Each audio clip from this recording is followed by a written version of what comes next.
जनाब स्पीकर साहब जी। मेरी इल्तिमास होगी, क्योंकि ये बहुत सेंसिटिव इशू है और इस वक्त पूरी पाकिस्तानी कौम जो है एक अलमी से गुजर रही है कि जब आपके मुअज़्ज़िज़ जज साहिबान उसकी इज्जत और तौकीर बाकी नहीं रहती, जब उनसे फैसले आप जबरदस्ती लेते हैं, जब आप उसको डिक्टेट करते हैं और उसको प्रेशराइज करते हैं और उसके घरों में कैमरे लगाते हैं और उसको ऊपर जो है दबाव डालते हैं, तो इस हाउस पे उसके ऊपर डिबेट होनी चाहिए। मेरी सबमिशन है कि आप बेशक रूल्स आपके पास हैं और आप इस पे वो भी दे सकते हैं, लेकिन ये एक सेंसिटिव इशू है, आप इस पे डिबेट करने दें ताकि दोनों साइड से उसके ऊपर डिबेट आ जाए।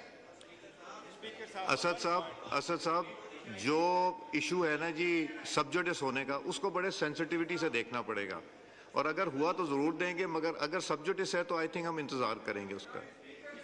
जी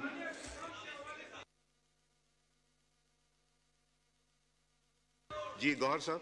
यस, थैंक यू जनाब स्पीकर, थैंक यू जनाब स्पीकर।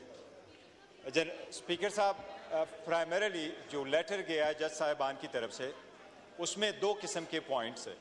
एक तो जज साहिबान ने अपने मुताबिक वो उन इश्यूज़ को पॉइंट आउट किया जिसके थ्रू वो और उनकी फैमिली जा चुकी है, और उसमें जो जिक्र हुआ है वो सिर्फ ये नहीं है कि उन्होंने कहा है कि अदलिया के काम में एक स्पेशली जो डेमोक्रेटिकली कंसिक्वेंशियल केसेस थे, पॉलिटिकल कंसिक्वेंशियल केसेस है, उसमें इंटरफेरेंस हुई है।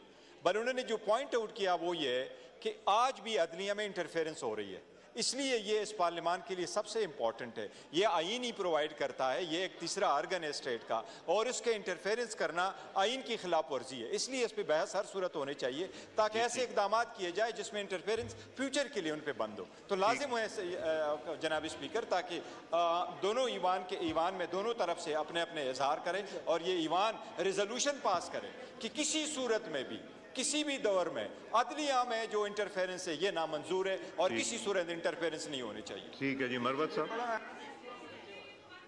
एक सेकंड मरवत साहब ने अभी शाम जो आज खामोशी 1 मिनट के लिए इख्तियार की गई, इस हवाले से ये गुजारिश करना चाहता हूँ कि 2001 से पाकिस्तान दहशतगर्दी के खिलाफ नंबरदाजमा है और आए दिन फौजियों की लाशें आ रही हैं।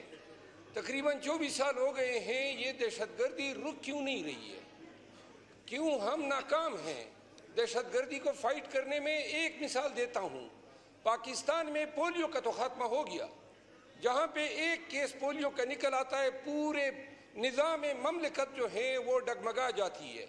पोलियो अव्वलीन तरजीह है और पाकिस्तान की जो तहफ़्फ़ुज़ हैं वो तरजीह नहीं रही है।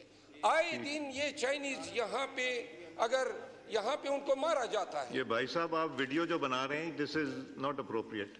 जो मारा जाता है, ये MNA साहब जो वीडियो बना रहे हैं, ये नाकामी किसकी है जी? खामोशिया जरा प्लीज एक मिनट। अपना आमिर डोगर साहब, क्या ये मुनासिब है? ये जो आए दिन हम खामोशियां ऐवान में आमिर डोगर साहब, ये मुनासिब है? आप खैर इकबाल साहब छोड़ दें जी। मैं अर्ज करता हूँ, ये खामोशी 1 मिनट की इख्तियार करने से क्या ये चाइनीज के दुख का मदावा होगा? हम अमलन क्या कर रहे हैं? आए दिन फॉरेन नेशनल मारे जा रहे हैं, इन्वेस्टमेंट खत्म है, मुल्क में तवाइफुल मलूकी है। इस ऐवान को सोचना चाहिए, अगर ये जंग सिर्फ फौज के लड़ने की होती तो ये लड़ चुके होते। पूरे मुल्क, पूरे पाकिस्तानियों की जंग है, तो लिहाजा इस अवान के वसातत से मेरी गुजारिश है, ये 1 मिनट की खामोशी और ये आए दिन बैरून मुल्क जो लोग आके इधर यहाँ पाकिस्तान में खिदमत सर अंजाम देते हैं, ये लाशें भेजने, इसका कोई अमली तदारुक करो। जिस तरह पोलियो को फाइट कर रहे हैं, इसी तरह दहशतगर्दी को हमें फाइट करना चाहिए। Thank you speaker. अपना नूर आलम साहब, आप बात करना चाहिए।